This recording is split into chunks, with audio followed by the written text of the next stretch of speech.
Did you know that today there is still wood that outlives concrete?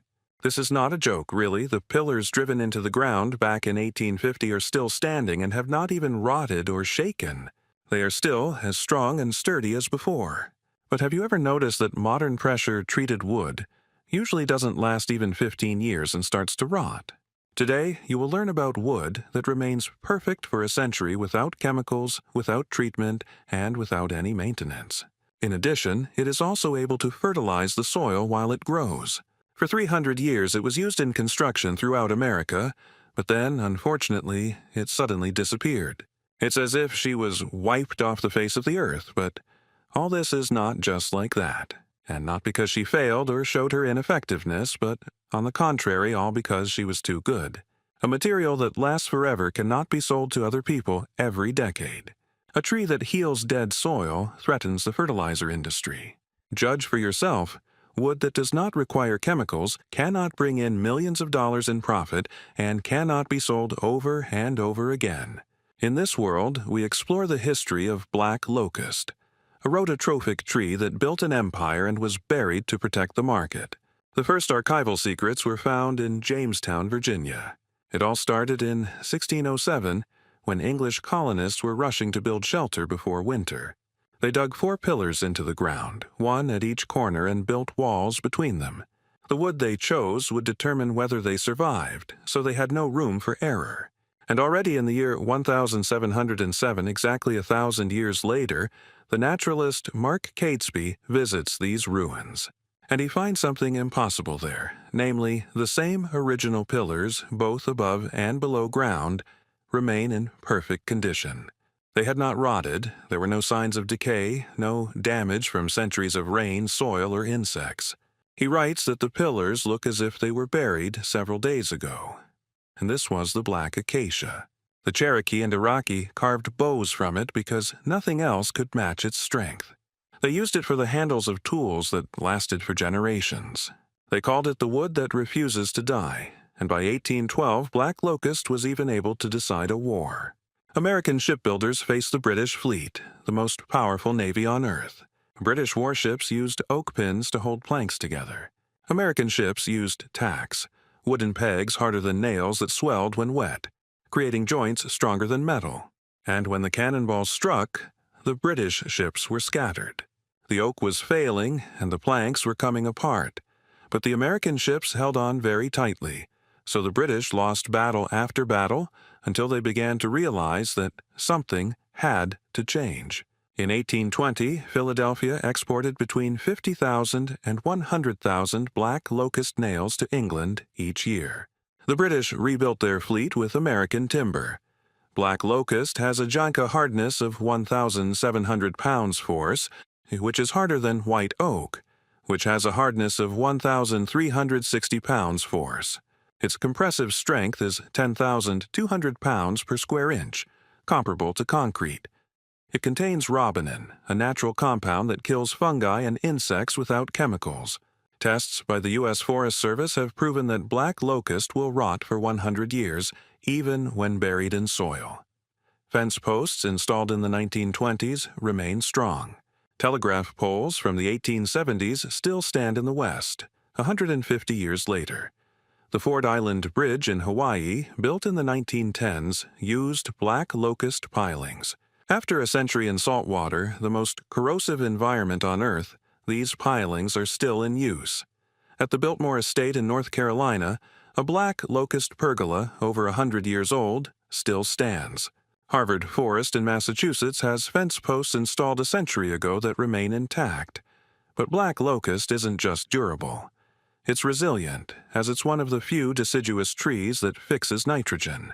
Rhizobium bacteria colonize its roots, absorb nitrogen from the air, and convert it into ammonia, which enriches the soil.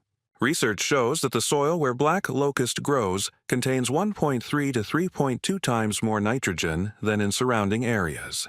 It fixes 75 to 150 kilograms of nitrogen per hectare per year, fertilizing neighboring plants without synthetic fertilizers. When ranchers cleared millions of acres of black locust for cattle in the late 1890s, the soil cracked within 20 years. The rivers dried up, the grass died, and the livestock starved. The tree they called a weed held the ecosystem together. By the 1970s, ecologists had reclassified black locust as a keystone species, essential for soil stability and land restoration. NASA researchers called it a lesson in endurance, with roots reaching 200 feet deep, extracting water that no annual crop could reach.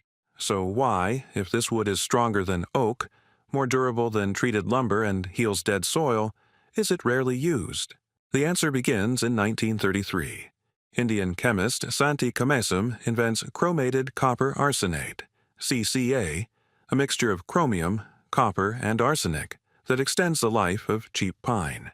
By the 1940s, CCA-treated lumber dominated the American market.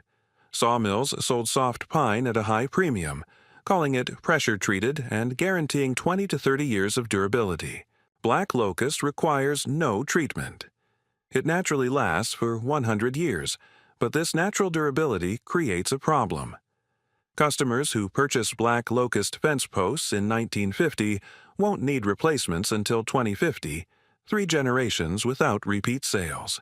Pressure-treated pine rots within 15 to 20 years, generating new sales each generation. The math is simple. Planned obsolescence trumps consistency. By the 1990s, studies showed that CCA was leaching arsenic into soil and water. Children playing on CCA-treated playgrounds had arsenic levels so high that they increased their risk of cancer.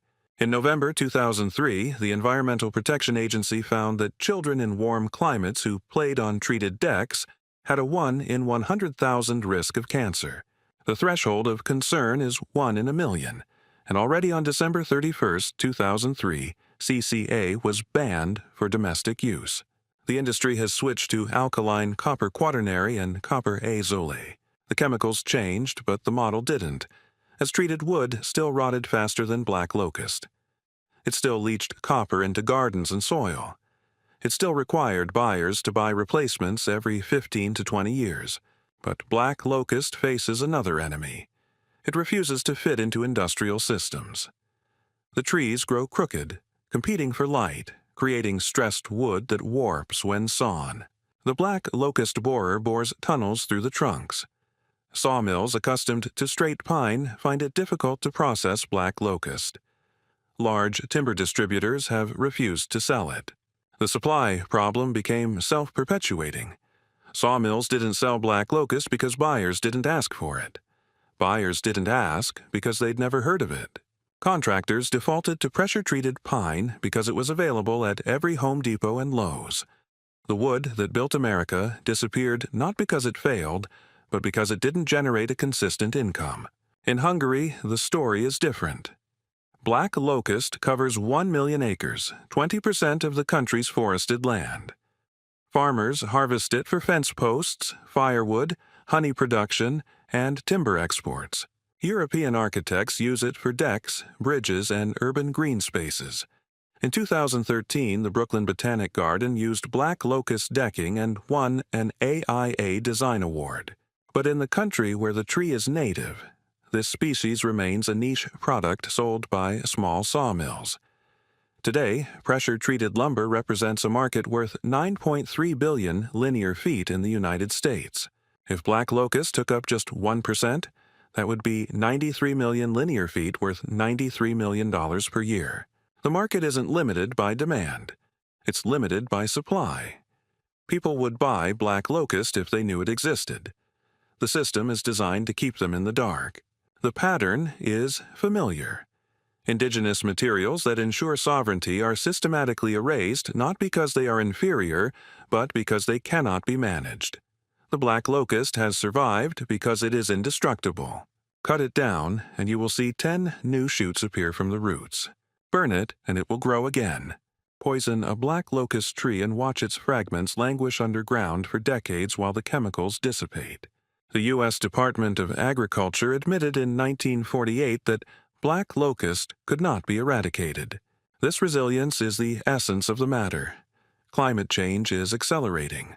Droughts, floods, heat waves. The systems that feed 8 billion people were built for stability. This stability is ending. The black locust was born for chaos. It grows in soil too poor for wheat. It withstands cold temperatures that would kill pine trees. It produces timber without watering or fertilizing. When industrial systems fail, black locust will be ready. Farmers can plant it on marginal land and harvest fence posts in 10 years. Homesteaders can drive in posts and forget about them for 50 years. Permaculture designers can use it as a nitrogen-fixing nurse tree that enriches gardens. The knowledge is not lost. It's waiting in the wood. We haven't lost the black locust, we just stopped selling it. You don't need permission to plant a tree. You don't need a sawmill to recognize its quality. The posts your great-grandfather drove in 1920 still stand. Knowledge lives in every fence post, still standing strong after a century, in every crooked grove fixing nitrogen where the corn failed. This wood teaches through its tenacity, its refusal to rot. Strength has always been here growing in the dirt, free. If this information has revealed something new for you, be sure to subscribe to my channel so you don't miss any new information. Every like and comment preserves what we've been trying so hard to hide, so see you in the next video.